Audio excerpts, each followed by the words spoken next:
Oh man, that music brings back a lot of memories. It's Outrun 2 Coast to Coast for the... What are we playing this for?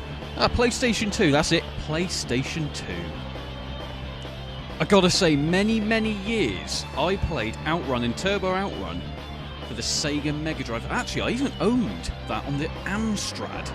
Yeah, that's how much I loved the Turbo Outrun series. I should say the Outrun series. But obviously spurred off to so many different sequels. And let's face it, I think a lot of games tried to copy Outrun because it was so iconic in the way the game looked, the way the game felt, the way the game played. It was just an arcade classic created by Sega, and they knew they were onto something great. And it is great. Like I said, everyone copies the formula. So, Outrun Coast to Coast. What is Outrun Coast to Coast? Well, basically, think of it this way. Outrun 2 came out. It was quite a big success.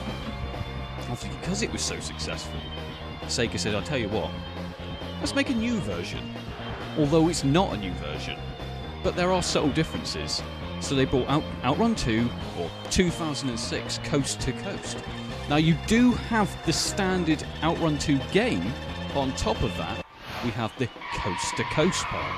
So that involves single player races and challenges, also allowing you to have local network and internet multiplayer.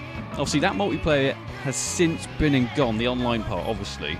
Split screen does still exist, and obviously the network play would still exist if you've got at least a couple PS2s.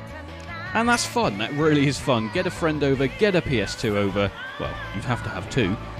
Two screens, and you're in arcade world right there. It's game on, it's Outrun.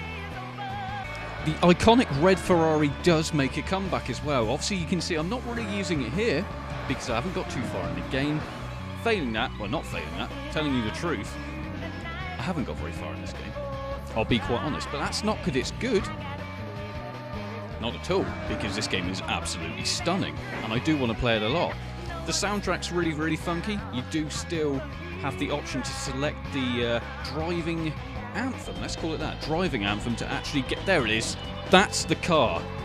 That's the car that everyone remembers, right? The red Ferrari F350? 450. I can't quite remember. Your nemesis does actually appear again in this game. You remember the white Ferrari? I think it's another Ferrari. It's always Ferrari. It's got me thinking maybe Sega got paid off by Ferrari. Anyway, the white Ferrari, your rival, does make a comeback in this game.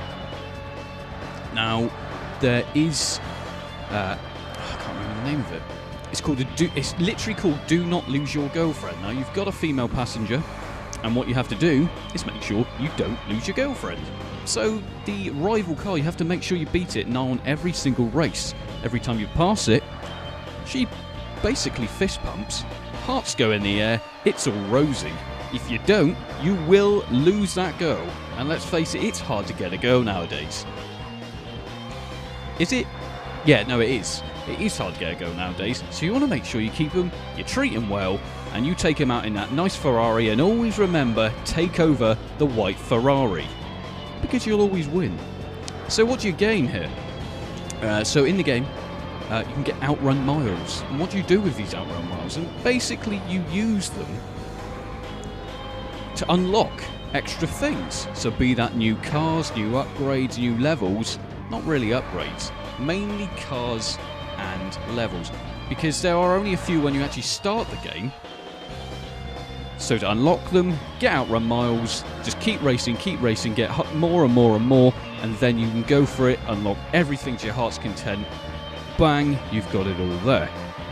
That is literally the only way to do it.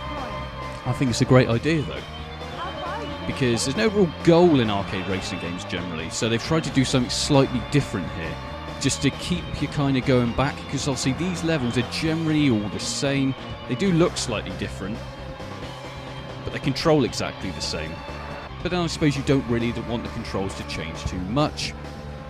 But hey ho, it's an absolutely stunning game, and it kept me coming back. I keep playing this, I always play this game, I come back to it, because it's great. Why wouldn't you play it? I recommend it highly. I also recommend checking out Turbo Outrun if you don't mind a retro, real classic game. on the Sega Mega Drive. Anyway, I've been Al from Games Re-Up. Make sure you like and subscribe the old channel, and we'll see what we have coming up soon. I can't tell you exactly what. That's why I said like and subscribe. Anyway, I've been Al from Games Re-Up. I'll see you soon. Make sure to check out this crazy credits thing. This happens at the end.